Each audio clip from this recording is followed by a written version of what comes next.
రాజేశ్వర స్వామి వారి ఆలయం. ఆ దివ్యాలయంలోకి అడుగు పెడదాం రండి.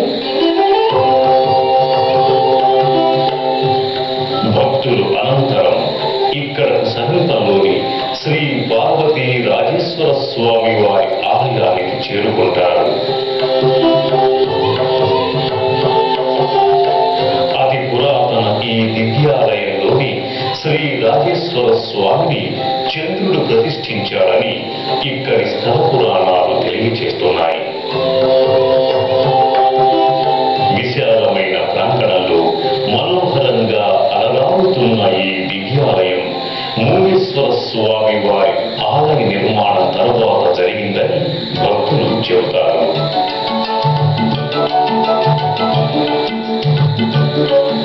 కలశయుక్తంగా ఈ ఆలయ గోపురం కానవస్తుంది. ఈ ఆలయానికి ఉన్న గోపురం మీద బ్రహ్మ, విష్ణు, మహేశ్వరుడు పరివార దేవతలతో సహా అందమైన మూర్తులుగా దర్శనమిస్తారు. విశాలమైన ఆలయ ప్రాంగణంలో భక్తులకు మొదటగా ఆలయ ధ్వజస్తంభం దర్శనమిస్తుంది. ఆలయంలోకి ప్రవేశించిన భక్తులు ఈ ధ్వజస్తంభానికి నమస్కరించుకొని ధ్వజస్తంభం చుట్టూ భక్తి ప్రదక్షిణలు చేస్తారు.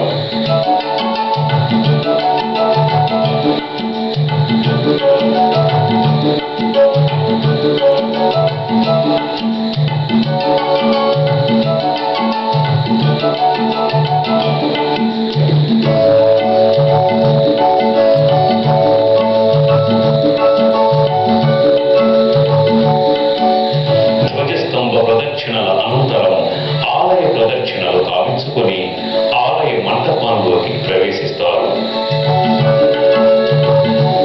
ఆలయ మంటపంలోకి ప్రవేశించిన భక్తులకు నందీశ్వరుని మూర్తి దర్శనమిస్తుంది.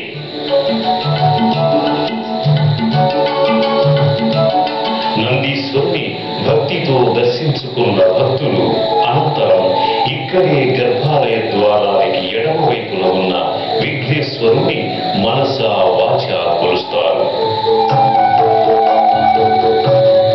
తొలి పూజలందుకునే వినాయకుడికి తొలి పూజలు చేసి అనంతరం గర్భాలయ ద్వారానికి కుడివైపున దంత నాగేంద్రుల మూర్తిని కూడా దర్శించుకుంటారు.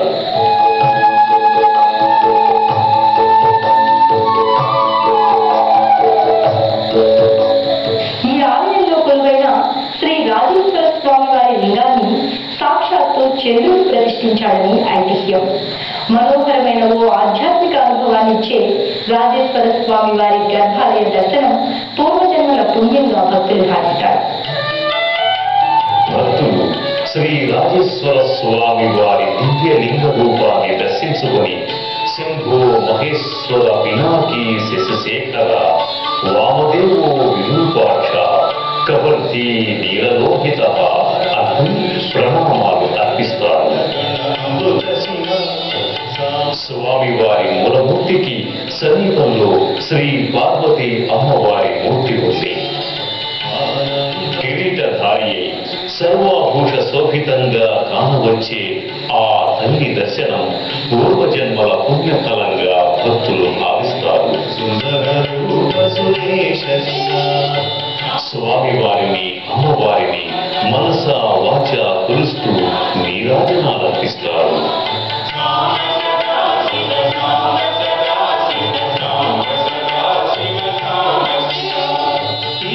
సురేశ మహేశ జన ప్రియ కేశవ సేవిత శివ గురగాది ప్రియ భూషణ శంకర నరక వినాశ నటేశ శివ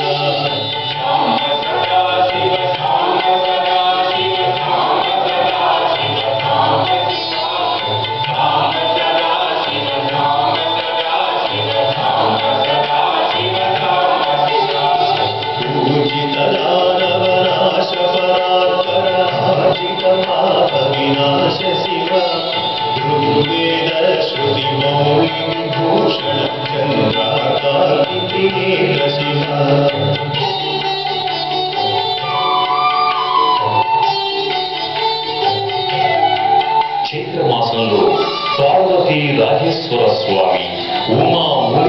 స్వామి వాళ్లకు అత్యంత ఘనంగా కళ్యాణోత్సవాలను జరిపిస్తారు.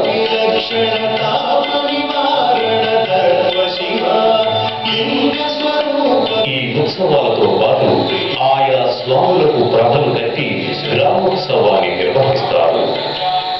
భక్తులు అనంతరం ఇదే ఆలయ ప్రాంగణంలో ఉన్న ఇతర దేవీ దేవతల మందిరాలను కూడా భక్తితో దర్శించుకుని తరిస్తారు.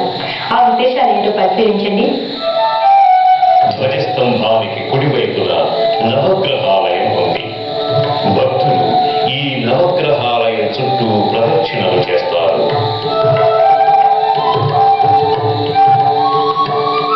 ఆదిత్యాయ సోమాయ మంగళాయ బుధాయ చ గురుశుక్ర శనిభ్యశ్చ రాహవే కేతవే నమః అంటూ భక్తులు ఆలయంలో నవగ్రహ దేవతలకు కైమోక్కులు అర్పిస్తారు.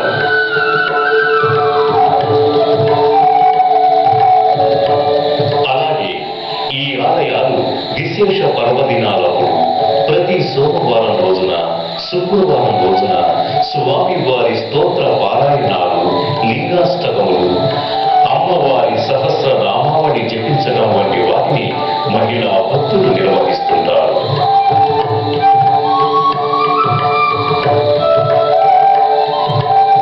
పార్వతి ఉమామహేశ్వర స్వామి వారి దేవాలయంలో పూజా కార్యక్రమాలు నిర్వహించడానికి భక్తులు అందరూ ఇచ్చేస్తూ ఉంటారు. మేము ఇప్పుడు ఉద్యోగరీత్యా హైదరాబాద్ లో ఉంటున్నప్పటికీ మేము పుణ్యకార్యాలకి విశేష పూజలప్పుడు వచ్చి మేము చాలా ఆనందం పొందుతూ ఉంటాము. ఇక్కడ వస్తే మాకు చాలా ప్రశాంతంగా అది అనిపిస్తూ ఉంటుంది. నాకు నేను రోజు క్రమం తప్పకుండా ఈ 2 గుళ్ళు దర్శిస్తూ ఉంటాను. గుళ్ళో ఏమనుకుంటే అది కొన్ని జరుగుతుందని ఒక నమ్మకం ఉంది ప్రజలకి. అలాగే ఏ ఉత్సవం జరిగినా గ్రామస్తులందరూ కలిసి పనిచేసుకుంటుంటాం. మా గురువులను నెరవేర్చడం ప్రశాంతంగా ఉంటుంది. గుడి ప్రాంగణం అంతా చాలా ప్రశాంతంగా చాలా బాగుంటుంది. ఈ గుడికి రోజు వస్తూ ఉంటాము. ప్రశాంతతగా ఉంటుంది. ఈ 2 దేవాలయాలు కూడా ఎంతో పవిత్రమైనటువంటివి. పాంచభూతమైన కోరికలు ఏం కోరుకున్నప్పటికీ కూడా ఈ భువనేశ్వరి అనుగ్రహిస్తుంది అని ఒక ప్రతీకని. 2 లక్షల వ్యయంతో 2 దేవాలయాలు కూడా ఒక గ్రానైట్ చేయడం జరిగింది. అలా ఇంకా జరగబోయే కార్యక్రమాలు డెవలప్మెంట్ అందర కళ్యాణ మండపం గ్రామ సహకారంతో మేము చేయాలని కృతజ్ఞతలు ఉన్నాం.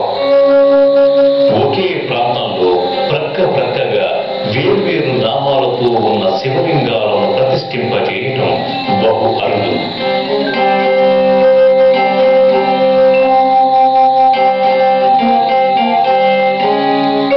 ఇన్ని విశేషాలున్న ఆయా ఆలయాల దర్శనం పూర్వజన్మల పుణ్యఫలం. ప్రాప్తం ఉన్నవారికి ఆయా పుణ్యఫలాలు దక్కుతాయంట. సర్వే జనా సుఖినో భవంతు. లయకారుడైన మహేశ్వరుని దర్శనం, స్మరణం పుణ్యఫలం. ఆ స్వామికి లెక్కలేనన్ని పేర్లున్నా ఏ పేరు పెట్టి పిలిచినా వచ్చి ఆడుకుంటాడు, అభిష్టాలను నెరవేరుస్తాడు. ఆ మహాదేవుడి కరుణ కటాక్ష వీక్షణాలు మనందరిపై ఉండాలని కోరుకుంటూ మరో తీర్థయాత్రలో మరో క్షేత్ర సందర్శనంతో మళ్ళీ కలుసుకుందాం. అంతవరకు సెలవు. నమస్కారం.